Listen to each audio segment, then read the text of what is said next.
রাত 3টা বাজে, এত রাত্রে কি মাছ লিয়ে যাওয়া ঠিক হচ্ছে? না সমস্যা নাই, আমি আসি, চল। আমি এইসব রোড মনে করে যে আমি সবসময় চিনি, সবসময় রাত 12টার ভিতরে আমি চলাফেরা করি এই রোডে। আচ্ছা ভাইয়া, আমি নুপুরা কত কিলোমি পাচ্ছি। আসলে কোনো পুরো আছে? চল তো, তুই করলাম না আমি রাত 2-3 পর্যন্ত এই রোডে চলাফেরা করি, তোর এত টেনশন কি? আমার সাথে চল। হুম।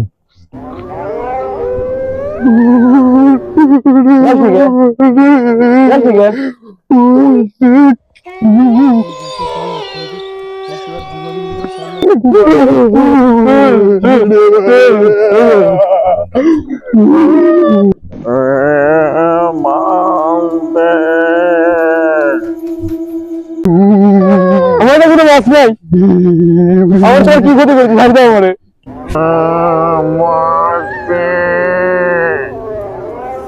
কতদিন মাছ খাই লা লা লা